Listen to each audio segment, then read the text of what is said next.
Baik saudara yang dikasihi Tuhan, malam ini kita tetap akan mengikuti firman Tuhan.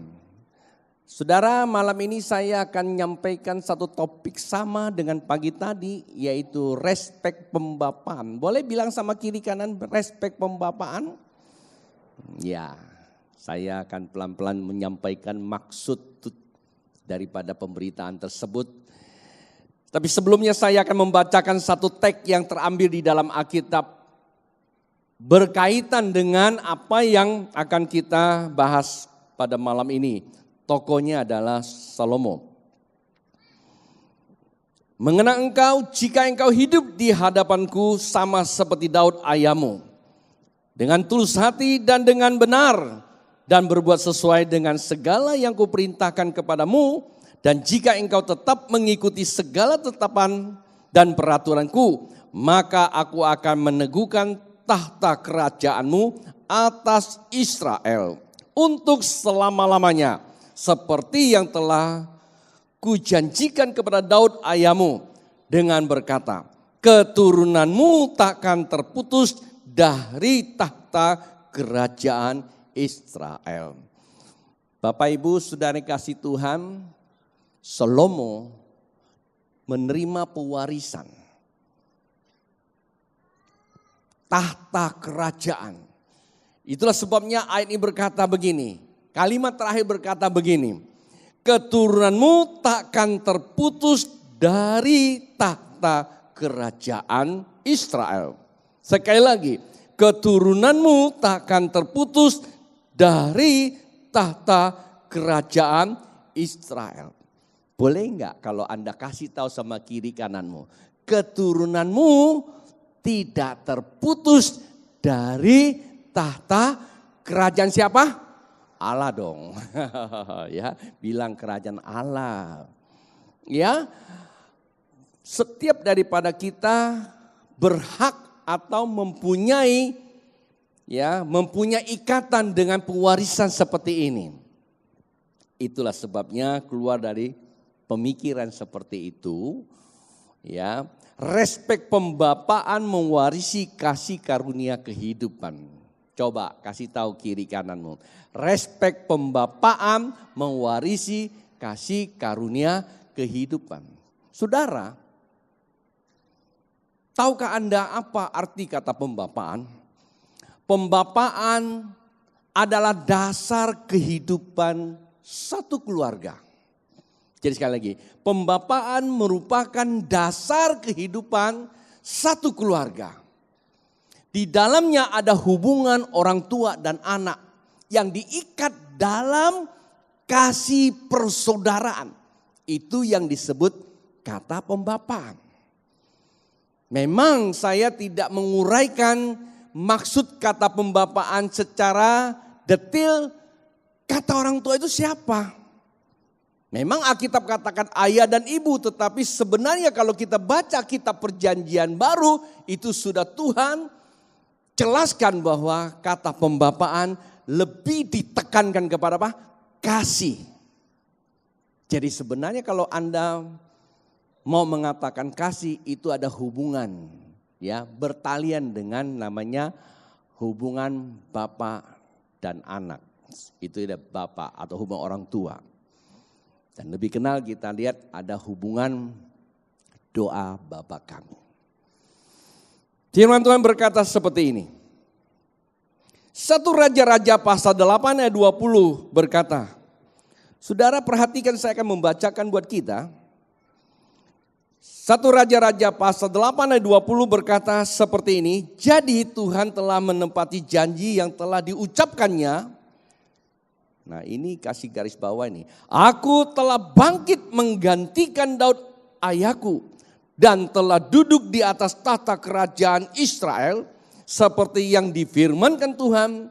Aku telah mendirikan rumah ini untuk nama Tuhan Allah Israel. Saudara tolong perhatikan ayat ini.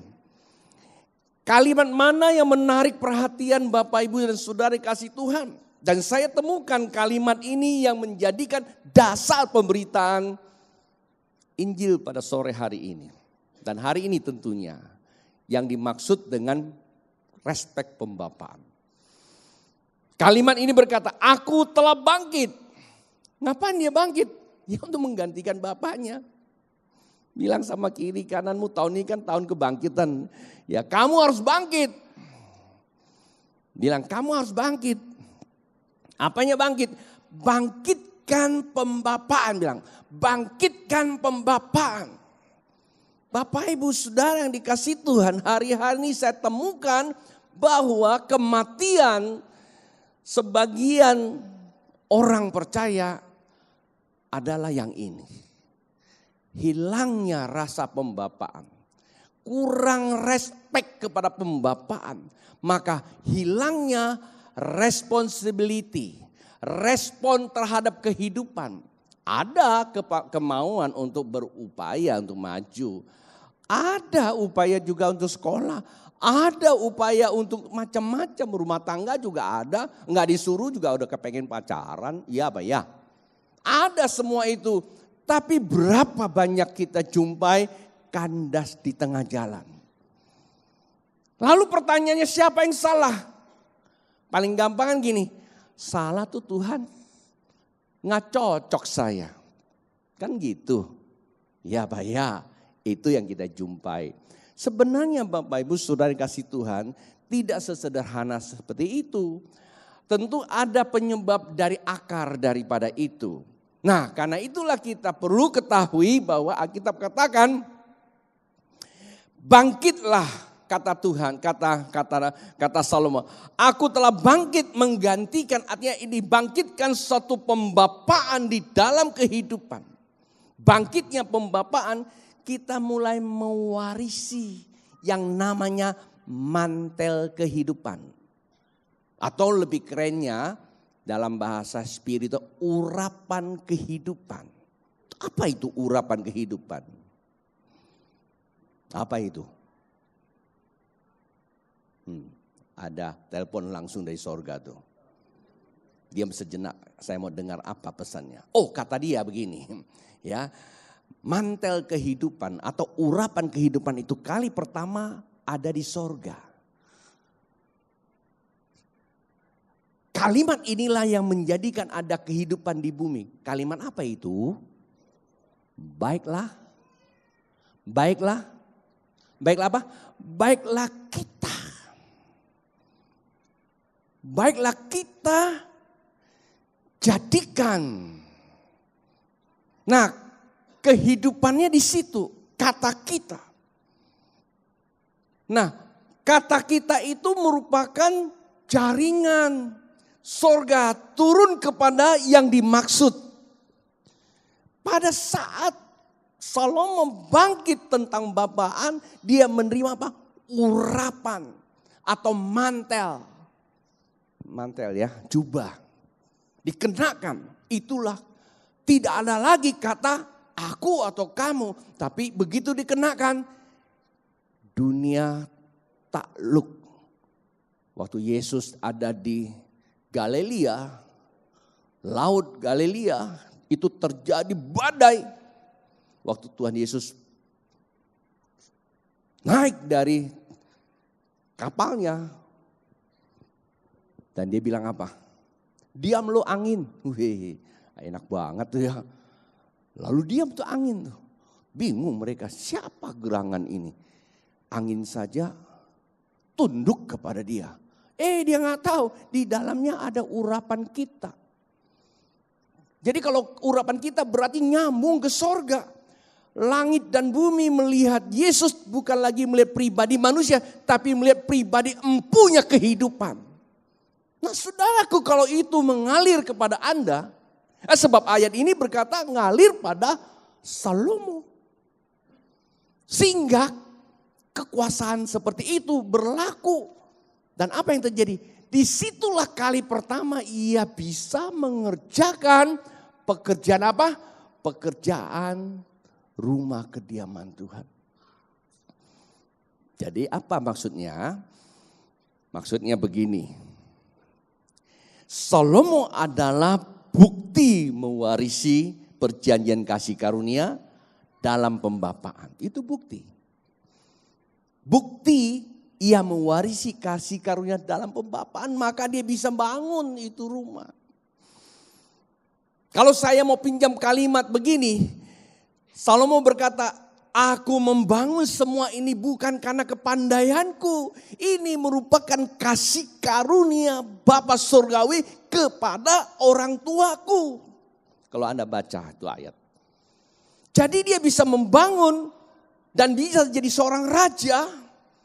Bisa jadi seorang raja yang kecakapan dia untuk memerintah kerajaannya dengan hikmat Allah. Sampai-sampai Ratu Sheba yang kaya. Konon katanya Ratu Sheba itu adalah negeri yang kaya pada masa itu.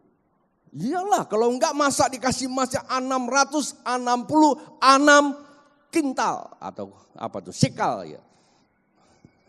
Kurang jelas aku tapi ya yang jelas 666 itu yang saya tahu. Besar itu. Bisa bangun Monas itu. Lebih dari itu. Berarti kaya banget. Lah orang kaya seperti itu bisa tertarik kepada anak muda yang baru saja memimpin. Apa hebatnya itu anak yang namanya Salomo tersebut. Oh, dia dengar ada berita bahwa ada seorang raja yang baru saja dibangkitkan menggantikan ayahnya. Hikmatnya enggak ketolongan. Nah Ratu Sheba ini kan dia kepengen tuh. Dia bukan kepengen dia orang ganteng memang banyak. Orang kaya juga banyak di negeri dia. Tapi yang dia mau tahu ada orang yang penuh hikmat. Maka dia datang tuh. Sampai di sana apa yang terjadi saudaraku? Luar biasa ini tercatat di dalam 2 Tawarik pasal 9 tuh. Dia geleng-geleng kepala, dia bilang ampun. Kalau zaman sekarang ini dunia maya ya di Facebook, di Instagram semua beritanya luar biasa. Tapi kenyataannya biasa-biasa saja. Kalau ini beritanya gak seberapa begitu lihat. Aduh, nyesal aku terlambat datang. Rupanya yang kenyataan melebihi daripada berita tersebut. Dan tahukah apa yang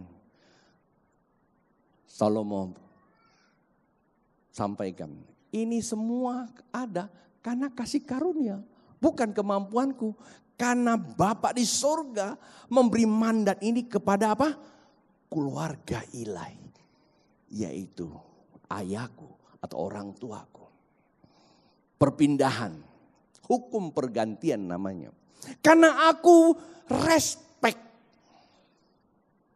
Emangnya Salomo gak punya saudara apa? Punya gak? Punya. Bahkan kalau kita tahu dia bukan dari anak istri yang pertama. Istri yang pertama gak punya anak. Mikah. Karena waktu Daud lagi lompat-lompat sampai telanjang. Lalu istrinya bilang jijik. Nah maka itu. Ini namanya break fathering, ya break fathering maksudnya, retaknya kepembapaan. Sama loh istri menghina suami itu namanya break fathering juga. Artinya pecah retaknya pembapaan. Atau sebaliknya kalau suami menghina istri, perempuan apa itu? Nah itu sama. Kata pembapaan itu tidak melihat dari satu sudut pandang tetapi secara utuh saudaraku. Bisa mengerti gak apa yang saya sampaikan nih? Saya berharap Bapak Ibu Saudara yang kasih Tuhan anak-anak muda menangkap sesuatu. Karena ini sangat amat mendasar. Karena suka tidak suka ini akan menjadi runtutan buat kehidupanmu akan datang. Maksudnya adalah mewaris kehidupanmu. Suka tidak suka kita akan hidupi ini. Nah kalau kita hidup ini dari mana kita belajar? Dari dunia, matang kita. Justru kita perlukan ada yang namanya runtutan ilahi yang langsung dari sorga. Di situ ada kekuatan kata kita, suami istri. Oke? Nah sebab itu saudaraku, ya Salomo ya menangkap signal seperti itu. Dia berkata, kalau aku jadi raja ini karena bukan karena kemegahanku dan bukan kepandaianku. Ada orang yang menerima pewarisan itu dan diwariskan kepadaku. Sehingga ketika ia membangun kerajaan dan membangun rumah Tuhan, Anda lihat semua disediakan. Pekakas disediakan, tukang disediakan, bahan baku disediakan. Anda coba lihat semua disediakan. Luar biasa enggak? Dan tidak ada alasan buat Salomo mengatakan ini loh kehebatanku. Bapak Ibu sadar enggak? Saudaraku sadar enggak hari ini? Apa yang melekat kepadamu sesungguhnya itu bukan milikmu. Itu merupakan pewarisan. Jangankan harta benda yang paling mahal di rumah. Baju yang kita punya. Kalau nggak ada pewarisan nggak bisa kita pakai.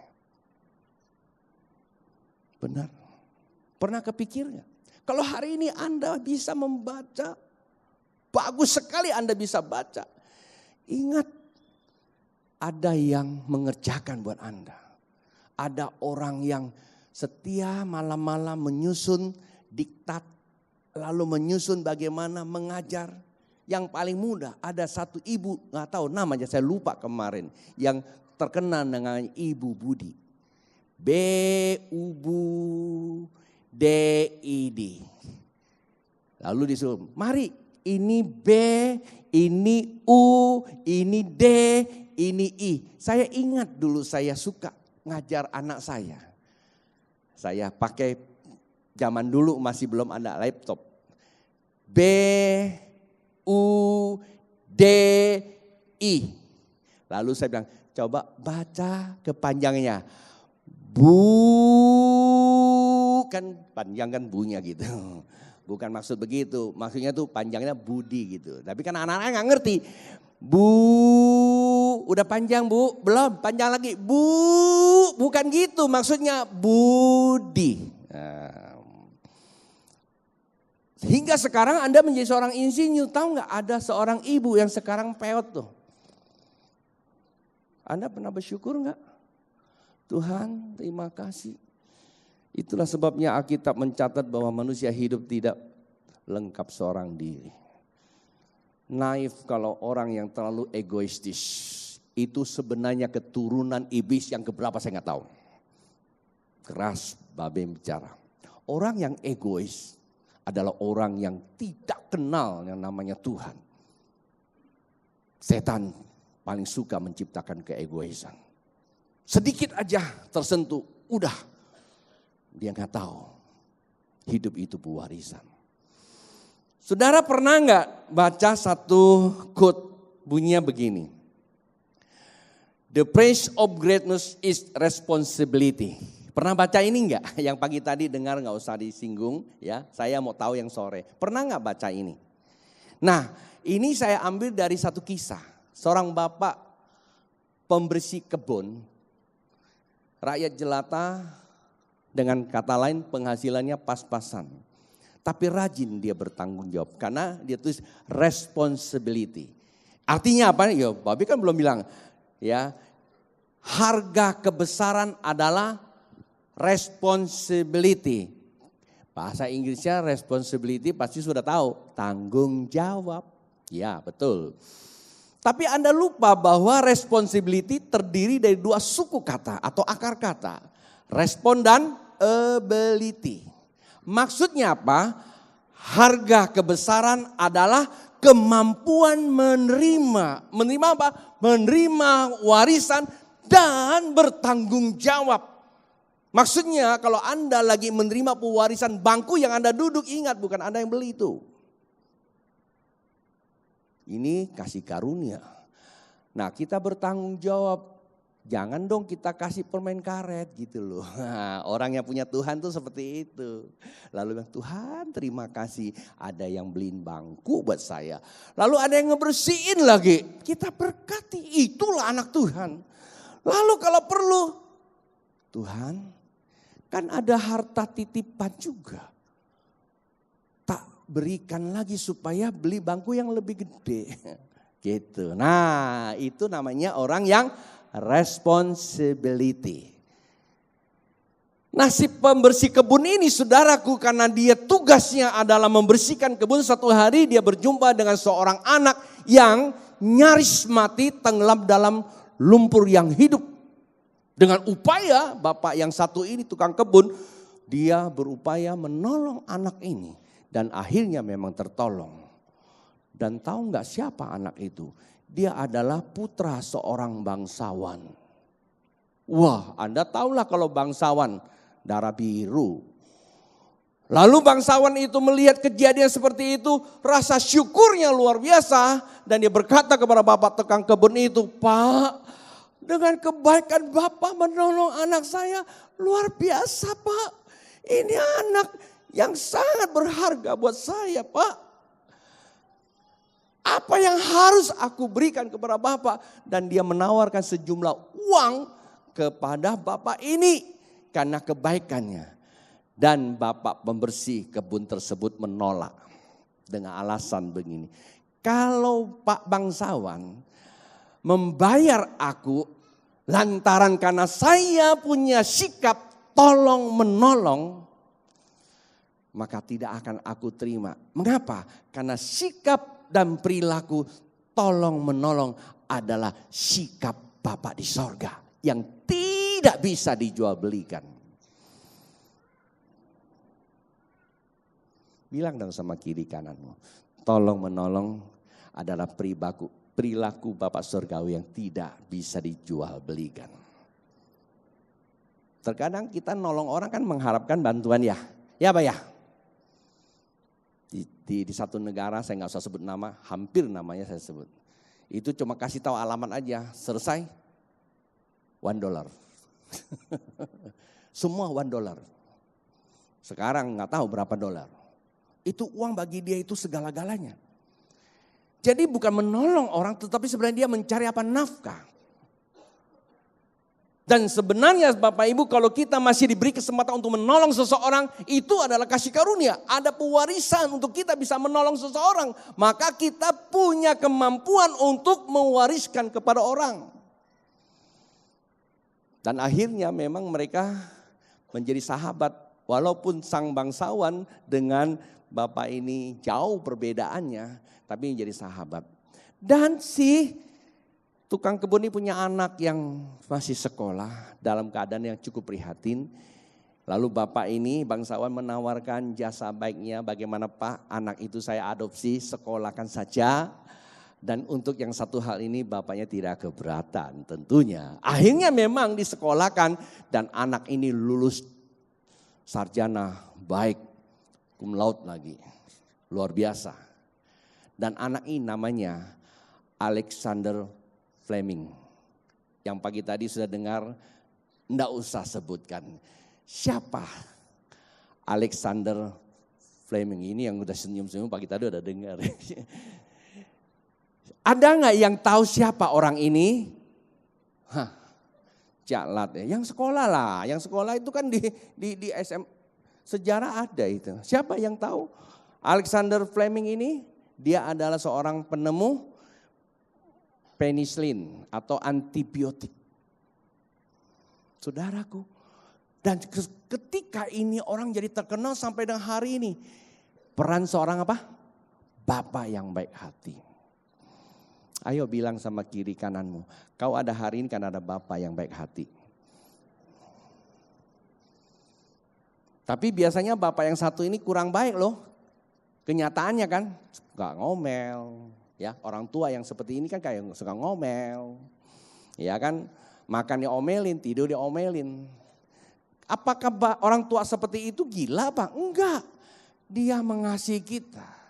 Terkadang cara dia menasihati kita memang tidak sesuai dengan kebutuhan kita. Tetapi yang jelas dalam hatinya, dia sedang mewarisi supaya anaknya nanti sama seperti Alexander Fleming yang menemukan antibiotik.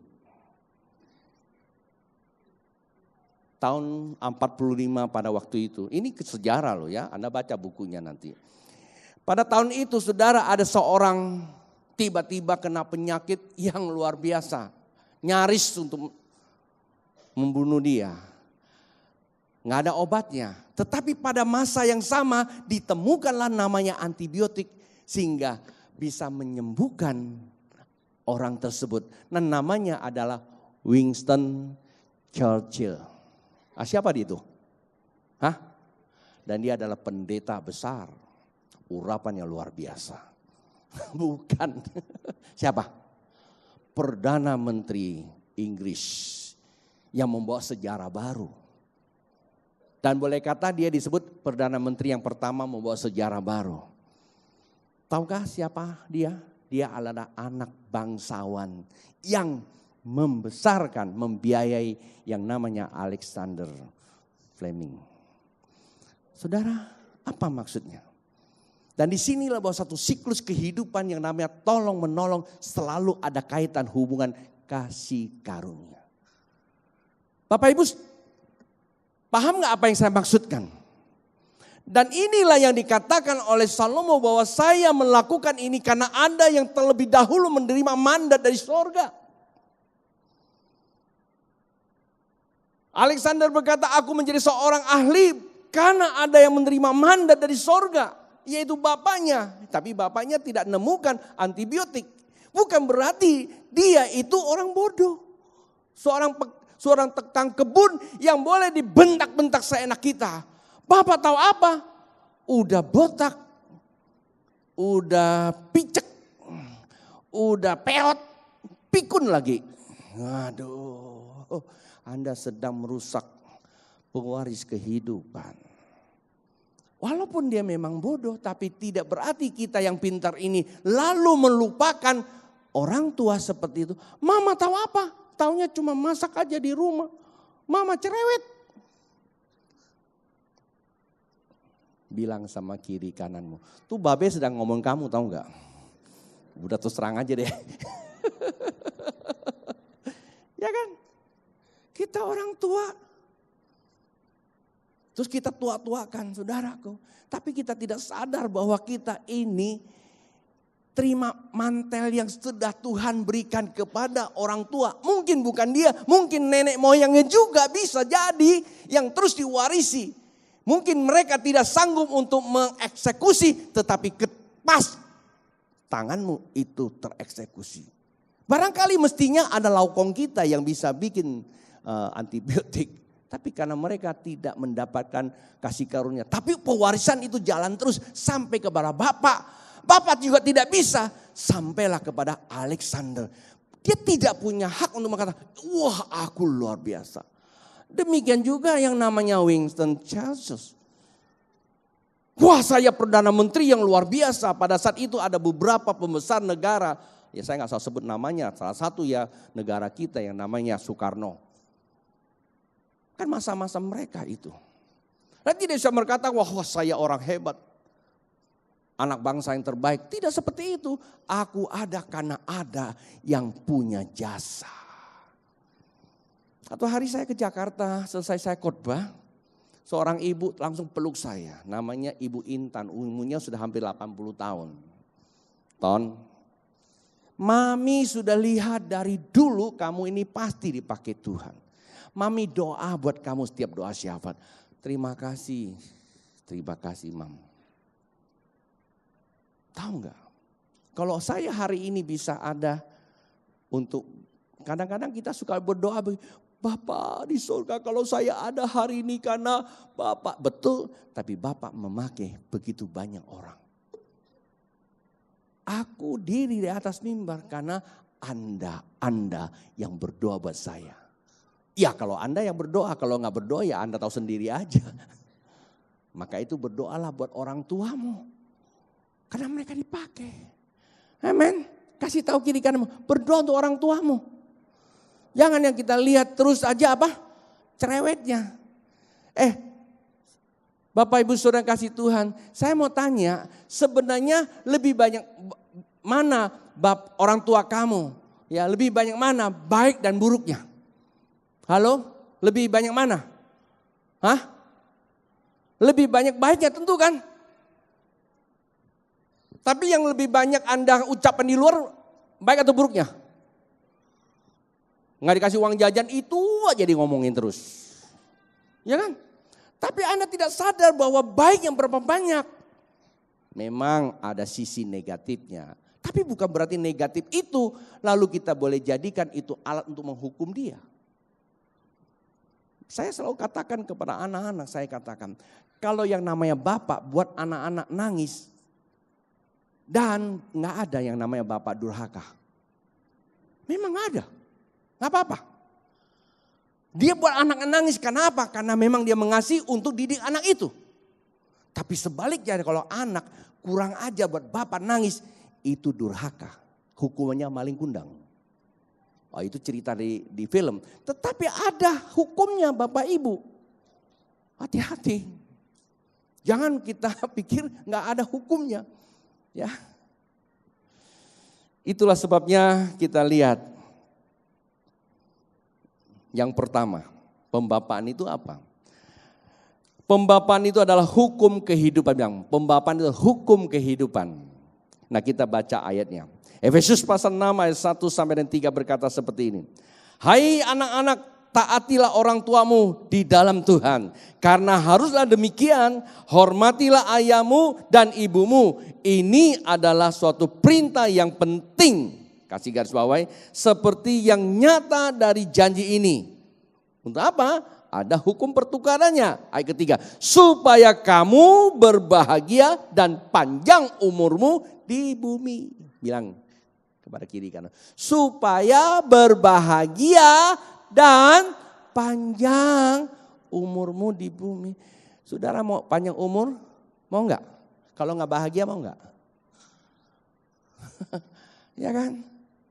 Jadi ini memang ada satu penegasan dari Rasul Paulus dengan hukum Taurat 10 hukum yang kita baca seringkali Keluaran pasal 20 ayat yang ke-12 tentang hormatilah ayahmu dan ibumu supaya kau panjang umur. Dan dipertegas oleh Tuhan kata hormati ayah dan ibumu. Saya istilahkan itu adalah hukum kehidupan.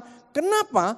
Karena Yesus berkata begini, kasihlah Allahmu dan kasih sesamamu seperti dirimu. Nah, ini berbeda, ini lebih luas kehidupannya. Apa? Ini lebih luas jangkauannya, maka itu cocok dikatakan kehidupan.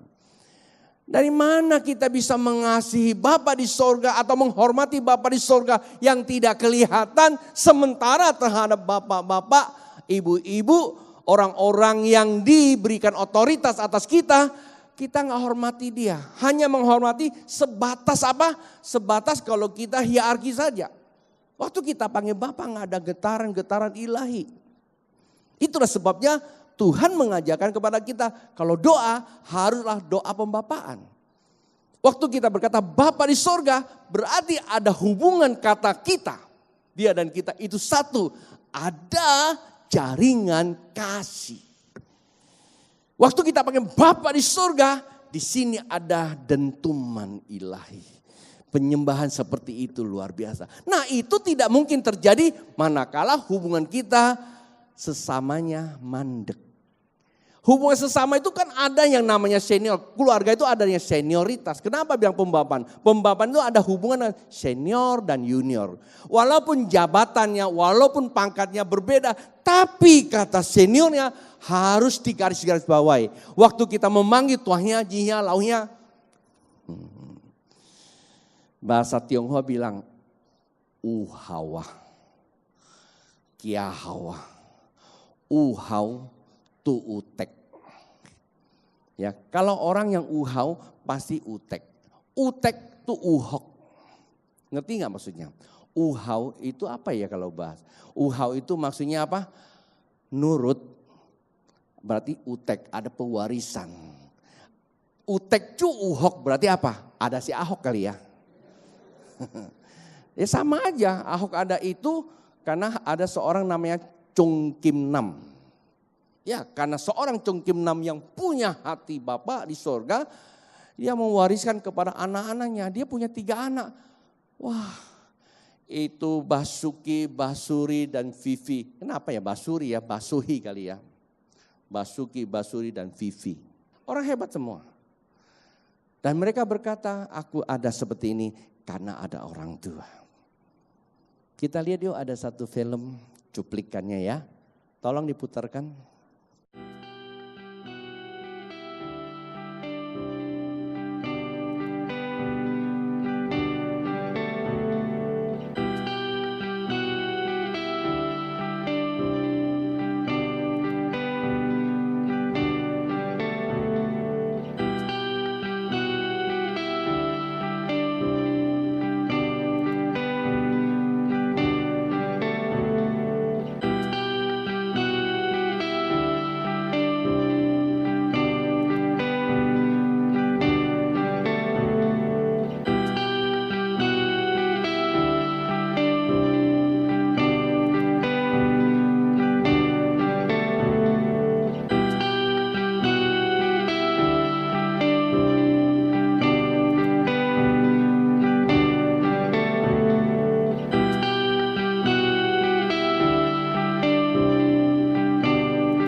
Τι είναι αυτό?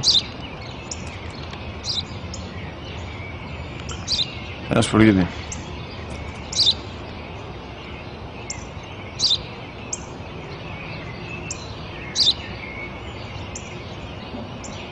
Τι είναι αυτό?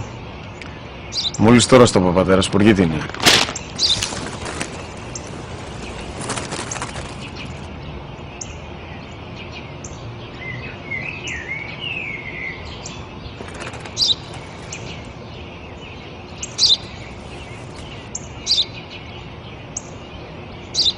Τι είναι αυτό? Ένα σπουργίτη είναι, πατέρα. Ένα σπουργίτη. Σπου-γι-τι!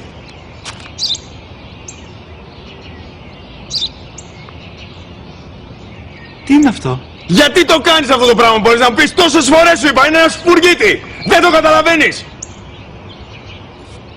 Πού πας?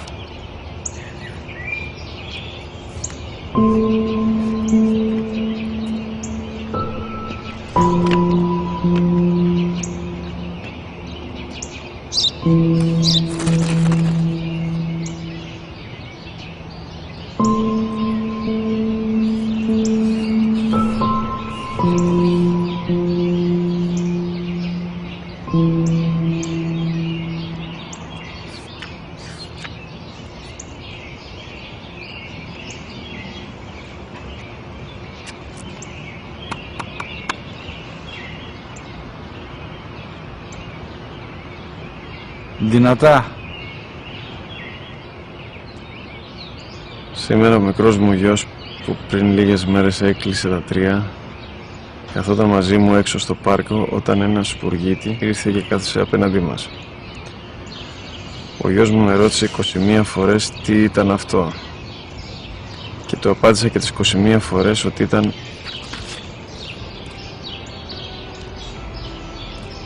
ένα σπουργίτη. Τον αγκάλιασα τρυφερά και τις 21 φορές που μου έκανε την ίδια ερώτηση, ξανά και ξανά, χωρίς να εκνευριστώ, νιώθοντας στοργή για το αθώο μου αγοράκι.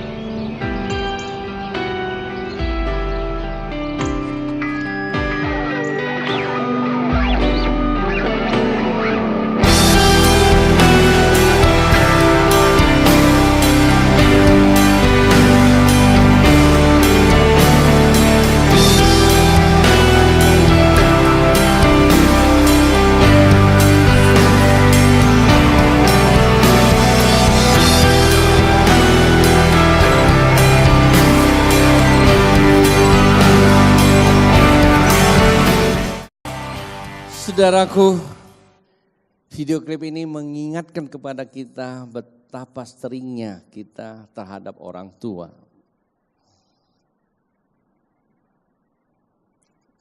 Kadang-kala dia mungkin mau nanya satu bahasa yang dia tidak ngerti. Kalimat sederhana kadang-kala kita, papa mama malas sih nggak belajar, jadi bodoh. Saudara, seperti itu sangat menyakiti orang tuamu. Engkau telah kehilangan hukum kehidupan. Karena itu akan terus berputar. Apa yang kau buat dan itu akan dialami generasi berikutnya. Kalau kita ingin melihat anak-anak kita, keturunan kita berikutnya, munculnya namanya Alexander Fleming yang baru. Walaupun kita tidak punya apa-apa. Walaupun kita disakiti, kita nggak punya hak. Itulah sebabnya saya berkata kepada anak-anak sekarang ini, kalau engkau sempat untuk melukai orang tuamu sampai dia harus keluar air mata, sebelum dia tutup mata, mari kau hapuskan dia. Pulang kau ambil teh manis, teh hangat, lutut dan kasih dia mereka minum. Minta maaf, papa, mama, atau abang-abangmu atau orang-orang tua. Mungkin kau sering kali kata-kata kasar di luar daripada itu, orang lain tidak tahu dan orang tuamu tidak tahu, tapi engkau sendiri tahu. Mungkin engkau tidak berkata, engkau sempat berpikir negatif terhadap mereka. Saya katakan itu penghambat daripada hukum kehidupan ini. Dan ini yang sering kali kita jumpai di dalam hancurnya. Dia adalah biang keladi menghancurkan rumah tangga atau keluarga-keluarga Allah. Suami istri cerai, anak berantakan, ke gereja sesuka hati, memandang gembala hanya sebatas seorang pengkhotbah yang kalau bahasanya manis, kalau bahasa kasar sedikit langsung dipelototi. Bilang kiri kananmu, babe gak ngomongin kamu. Tapi orang ini gua kenal lah.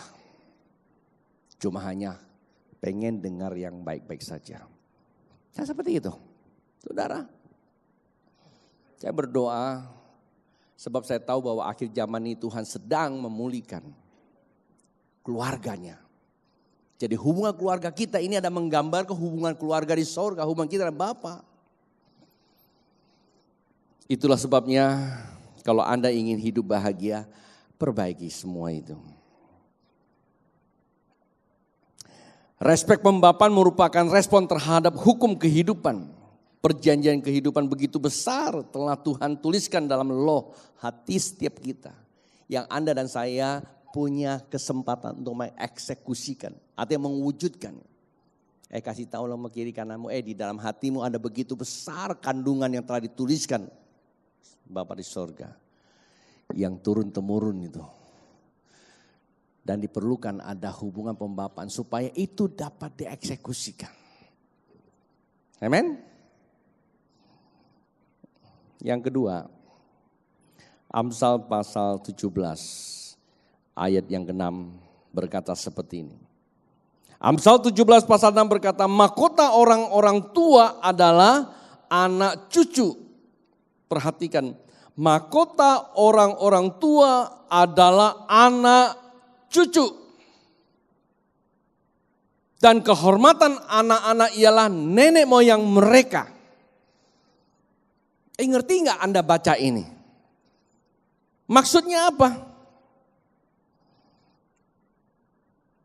Maksudnya begini.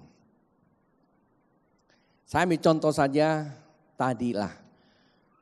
Seorang Winston Churchill itu. Dia dihormati enggak? Sampai hari ini namanya tercatat dalam sejarah. Itulah kehormatan buat dia. Tetapi kehormatan buat dia menjadi mahkota siapa? Sang bangsawan itu dikenal sampai hari ini. Bahwa anak cucunya orang terhormat. Betapa bangganya kalau anak cucu kita. Walaupun dia tidak jadi presiden. Tetapi hidupnya bisa jadi berkat. Mengerti gak Bapak Ibu? Saudara yang kasih Tuhan. Ya. Dan betapa bahagianya kalau Bapak kita walaupun dia tidak menjadi seorang presiden. Tapi dia bisa membimbing kita sampai hari ini. Bisa menjadi seorang insinyur. Bisa menjadi seorang sarjana hukum. Walaupun mungkin mereka itu orang kampung. Kemarin saya dengar ada seorang ibu pemulung anaknya lulus sarjana ekonomi, ya cum laude lagi, luar biasa, pemulung dan begitu bangga. Nah, tapi terkadang kalau kita sudah pintar, kita bilang apa? Mama itu nggak tahu apa-apa. Koko sih nggak sekolah kayak gua, kan gua IBC. Kalau lu IBO, IBC kan nggak sebut nama satu lembaga ya. Gua kan lulusan luar negeri, lu kan lulusan kampung, madrasah lagi. Ya kalau malas sedikit basah dia. Saya dulu madrasah, jangan main lu. Iya, bukan madrasah, musola. Pokoknya di kampung lah ya. Sekolahnya ya tahu sendiri lah. Enggak pernah duduk di sekolah yang ber-AC. Sampai saya sarjana juga enggak. Akhirnya kami yang beliin AC. Waktu sudah sarjana, beliin AC buat tempat sekolah.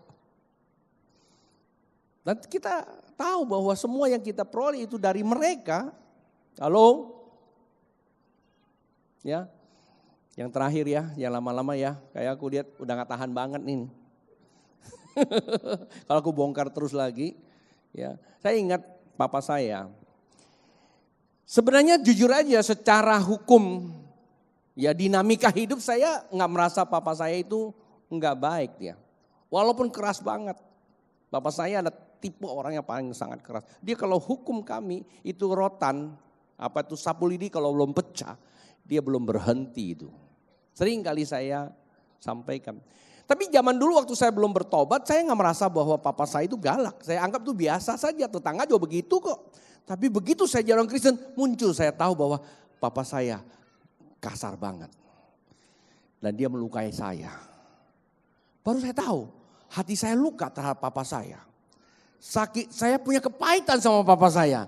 Saya tahu waktu saya jadi Kristen, belum Kristen saya nggak tahu. Lalu saya disuruh, ampunilah papa kamu. Saya mulai ngampuni dia, papa ampuni dia. Besok-besok ingat lagi kasarnya dia, mual lagi saya. Akhirnya gara-gara itu saya jadi orang apa? Punya masalah dengan dia. Padahal sebelumnya nggak ada masalah. Nah terkadang memang pengajaran itu baik. Pengajaran itu baik, tapi terkadang kurang berhikmat. Dan saya mengajarkan kepada jemaat, tidak perlu kita mengampuni papa kita atau orang tua kita. Wih, ada yang langsung tersinggung. Sesat di pengajarannya.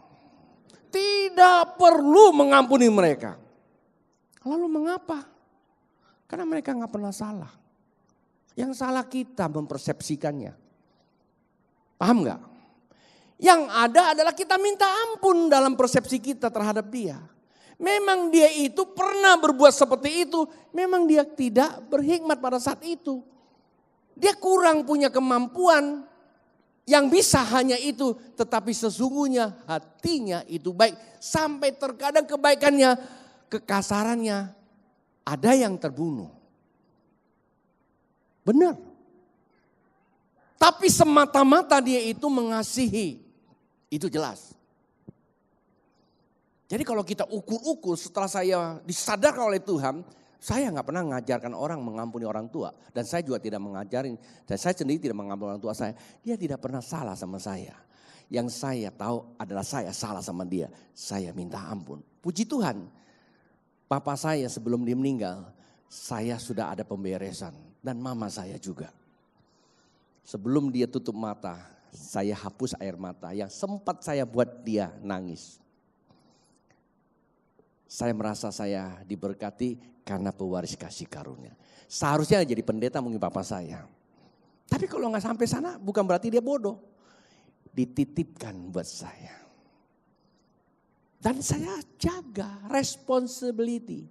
Saya punya kemampuan menerima tanggung jawab ini. Akan saya wariskan ektafesnya kepada anak-anak saya. Manakala mereka merespek atau menghormati yang namanya pembapaan. Walaupun dia ketemu bapak yang satu ini rada-rada botak sudah. Belum pikun. Dan mamanya yang rada-rada juga cerewet gitu. Dan apalagi seringkali baca media sosial segala macam. Udah bisa sakit hati. Jikalau itu disimpan oleh dia. Maka pewarisan ini berhenti sudah. Apakah berhenti? Tidak, masih ada cucu. Jadi hukum Bapak Ibu. Penghormatan itu akan diberikan. Dan kebanggaan orang tua tetap akan terima. Maka saya bilang cobalah di rumah hitung-hitunglah. Banyak mana sih keluarga kamu buat untuk Anda? Benar aja. Saya ingat waktu saya sakit. Saya tinggal di Jakarta. Saya besar di Jakarta. Satu kali saya sakit, tahu nggak? Jakarta nggak ada orang tua.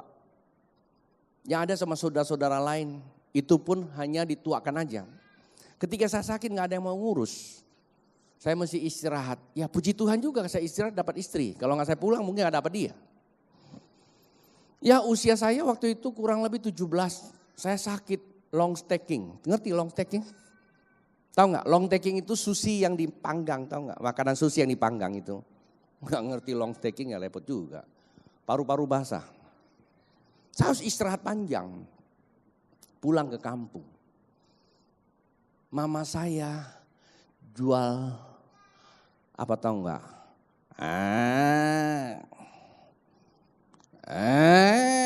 BlackBerry-nya dijual untuk mengobati anaknya.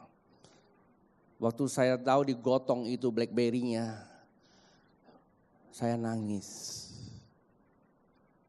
Padahal dia piara untuk siapa? Untuk diri dia.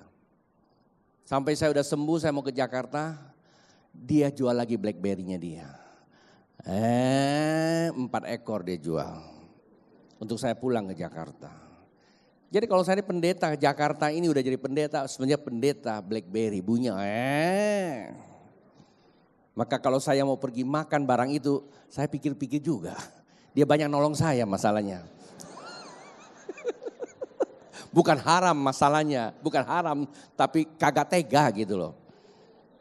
Tapi ya lumayan juga, kemarin habis khotbah ditawarin makan hauce dia bilang. Apa itu? Kaki. Gue pikir kaki apa? Enggak tahu, kaki BlackBerry. Terakhir ya. Pemusik boleh ke atas.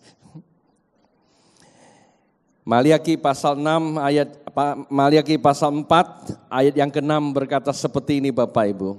Maliaki pasal 4 ayat 6, maka ia akan membuat hati bapak-bapak berbalik kepada anak-anaknya dan hati anak-anak kepada bapak-bapaknya, supaya jangan aku datang memukul bumi sehingga musnah. Bapak Ibu, tahukah Anda bahwa satu hari nanti akan terjadi sebuah goncangan kehidupan ini, dan goncangan yang sangat dahsyat. Nah, goncangan itu datang, apa kata Alkitab? Bapa di sorga menawarkan satu kerajaan yang tak tergoncangkan. Nah, satu kerajaan yang namanya kerajaan itu dimulai dari keluarga. Artinya apa? Di dalam kehidupan ini kalau ada keluarga terbangun kembali hubungan pembapaan, dan itu menjadi apa? Perlindungan hidup. Kasih tahu kiri kananmu, pembapaan adalah perlindungan hidup.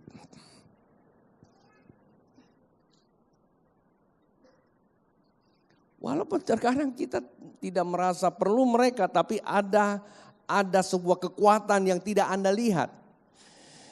Saya kemarin dikirimkan satu video, tapi sebenarnya itu tidak jadi pengajaran, tapi biarlah itu untuk cerahkan kita. Ya, ada seorang anak, dia habis operasi matanya kayaknya. Dia ganti lensanya yang dimensi 4, dimensi 6. Jadi biasa ada dimensi 5, ini dimensi yang ke-6. Ya, dimensi ke-4 atau dikatakan apa? Bukan panca indera tapi indera yang ke-6 maksud saya. Jadi tiap hari ngeliat setan. Dia indera 6, dia di mana-mana, dia setan. Nah pertanyaannya, kalau dia nggak pakai kacamata itu setan ada nggak? Ada juga. Cuma nggak kelihatan. Nah dia dari yang takut jadi nggak takut. Kenapa? Karena dia tahu, semua tahu. Mereka nggak takut karena mereka nggak lihat, jadi nggak takut. Tapi dia lihat pertama dia takut. Lama-lama dia jadi nggak takut juga. Kenapa? Setan itu nggak bisa deketin dia. Bahkan ada satu kali setan mau deketin dia, ditonjok sama dia, bapak belur itu setan. Itu namanya aja cerita. Saudara tahu nggak? Ya, contoh lah, satu kali kami naik lift ratusan lantai, ya, pakai kaca kan, nggak berani begitu naik, nggak usah lah, ya kan. Tapi begitu pindah ke lift yang lain di dalam nggak kelihatan, kita naik juga, lift supersonik, dalam hitungan menit sudah sampai di lantai paling atas, nggak terasa takut. Padahal sama nggak sama yang di luar? Sama saja, loh kok tidak takut? Nggak lihat. Nah saudara tahu nggak, ada begitu banyak perlindungan Tuhan berikan kepada kita lewat pembapaan. Kau nggak tahu kan? Maka kita aman-aman saja. Tapi kalau engkau tahu ada perlindungan, satu mantel yang melekat itu. Dan saat itu baru kita nangis. Nah hari ini Tuhan sedang memulihkan pembapaan. Mantel kehidupan. Bilangnya mantel kehidupan. Mantel kehidupan itu adalah jubahnya, urapannya yang sudah hilang. Jadi bapak-bapak, hatinya akan berbalik kepada anak. Itu berbicara pemulihan keluarga. Saudara, hari ini saya tidak tahu apa yang menjadi persoalan di dalam hidupmu. Kalau Anda temukan, kok rasanya dunia ini sulit banget. Kerja berat tapi hasilnya sedikit. Jangan permasalahkan soal situasi. Jangan juga sampai kepada presiden dibawa-bawa. Tapi saya cuma mau tanya, coba dong periksa bagaimana pembapaanmu. Respeknya, respek pembapaanmu. Bapak di rumah dan bapak-bapak di gereja. Terkadang kita begitu mudah merasa bapak di rumah atau orang tua di rumah tidak memberikan sesuatu yang seturut dengan kemauan kita, ego kita. Kita pergi saja. Siang jadi malam, malam jadi siang. Dan hal seperti itu kita lakukan juga di gereja. Karena kita tidak tahu bahwa apakah betul gereja itu tidak melayani. Satu contoh saja, ini pemusik-pemusik begini nih. Mereka harus ikuti semua aktivitas yang sudah gereja programkan. Dari kecil sampai ke besar. Dan mereka tidak terlepas dari namanya hidup di dalam komunitas, komat kamit, doa, jemaat, latihan dan sebagainya. Dan semua tidak dibayar. Karena memang betul kasih karunia tidak boleh dijual belikan. Jangan minta bayaran. Bilang kiri kan, jangan minta bayaran. Maka kalau ke Erna gak bayar bilang terima kasih Er. Genap itu firman Tuhan. Tapi kalau dibayar terima kasih juga Er. Lu tahu kebutuhan gua. Bukan dibayar, itu namanya sumbangan. Kasih karunia. Dan mereka lakukan. Tapi kadang-kadang kita semudah aja ya langsung ya. Cibir bibir gitu. Apa itu? Yang WL itu teriak-teriak. Gak enak tuh lagu, gak ngangkat. Apa itu pemain drum itu? Bunyinya ketak-ketuk. Saudara, mereka kan dapat mandat. Apapun yang mereka buat. Kan kita tidak lihat apa yang mereka lakukan, kita lihat hati mereka. Pernah kita berdoa memberkati? Sama juga pengkhotbah. Kita bisa celah habis-habisan sesuka kita ketika dia bawa khotbahnya sedikit menyentuh hati kita. Terasa aduh sakit banget. Sengaja dia nih, sengaja tahu enggak? Saudara, siapa kamu? Segitu banyak orang yang sengaja berhukum kamu. Kebangetan namanya kan. Harusnya terima kasih sama Tuhan. Nah ini yang perlu kita pulihkan, mendapatkan perlindungan. Kesimpulannya saudaraku, pembapaan yang pertama apa? Pembapaan yang pertama adalah hukum kehidupan. Dan itu terus berganti. Kayak hukum gravitasi tidak mengenal yang namanya nilai. Yang kedua, mahkota kehidupan. Pembapaan itu mahkota kehidupan, betapa indah, maka jaga itu. Dan yang ketiga, perlindungan kehidupan. Mari kita bangkit berdiri saudaraku.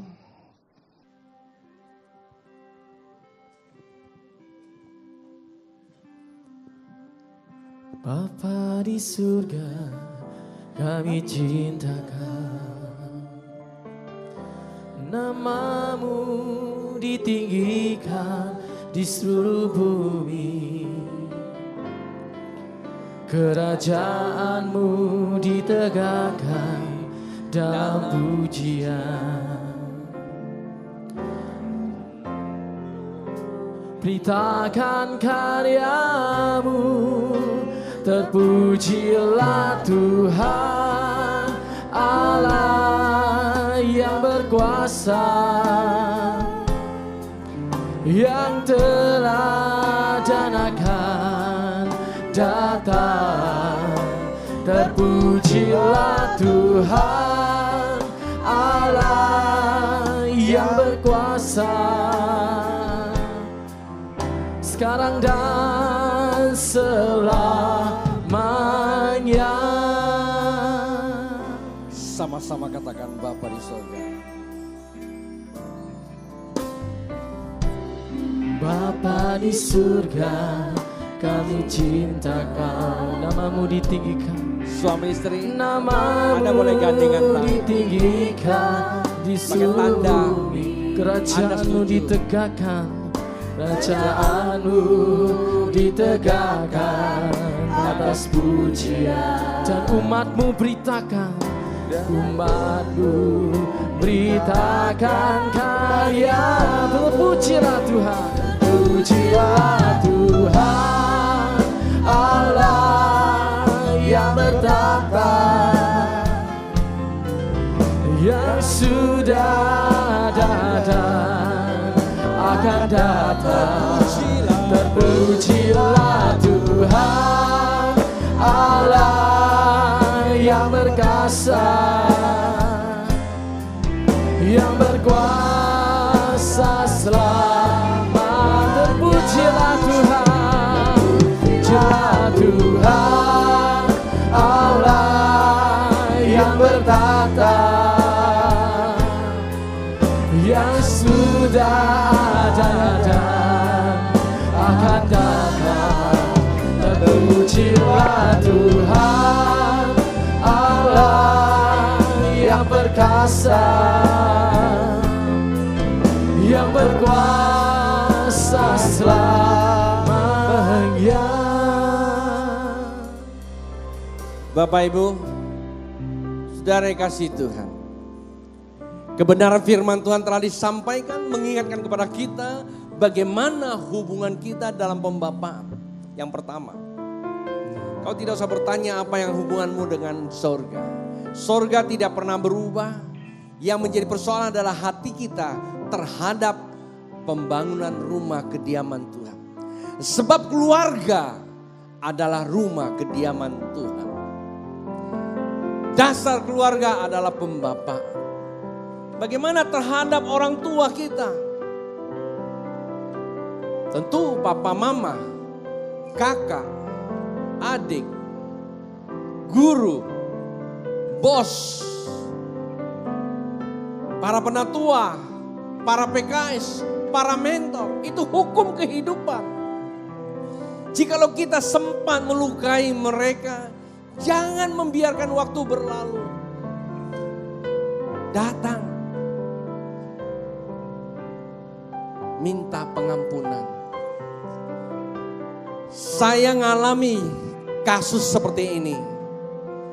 Selagi saya menyatakan bahwa saya benar dengan keegoisan saya, seakan-akan saya adalah orang yang paling benar, dan saat itulah saya mengalami sebuah kehidupan yang seakan-akan jalan tanpa ada tujuan. Tapi manakala saya tahu bahwa saya punya kesalahan terhadap Bapa rohani saya, ketika saya datang, saya minta pengampunan. Saat itu terobosan terjadi. Dan saya melihat ada kemuliaan terjadi di dalam kehidupan. Jikalau itu saudara ngalami malam ini, taruh tanganmu kiri di dada. Kau memanggil kepada Bapa di sorga. Bapa, ampuni saya. Sebab saya tidak menyediakan tempat buat kediaman-Mu. Saya lalai di dalam membangun pembapaan. Malam ini Bapa, saya mau supaya urapan kita itu turun manakala saya bisa berkata, orang tua saya adalah bagian daripada kita. Walaupun ada begitu banyak perbuatannya yang sempat melukai, mereka tidak pernah salah, hanya persepsi saya yang salah. Ketika itu engkau mengatakan, maka ada kekuatan dari sorga turun atasmu. Bapa, hamba berdoa buat semua umatmu di tempat ini malam ini yang mengaku, yang mereka membutuhkan urapan kita. Bapa, turunkanlah sesuai dengan firman-Mu atas mereka. Kau pulihkan mereka sehingga mereka dapat meresponi kehidupan ini. Sehingga tugas-tugas yang diberikan, tugas pembapaan di rumah tangga, tugas pekerjaan di kantor, tugas kehidupan sosial, tugas pelayanan, mereka melaksanakannya. Mereka punya kemampuan untuk bertanggung jawab. Mereka meresponinya. Dan itu yang dikatakan harga kebesaran adalah responsibility. yaitu kemampuan menerima sebuah tanggung jawab karena dari sorga turun atas mereka. Lepaskan mereka dari semua penyesatan, bebaskan mereka dari semua ketidakbaikan, yang sakit terjadi kesembuhan, yang luka sudah disembuhkan. Di dalam nama Tuhan Yesus yang percaya katakan, amin.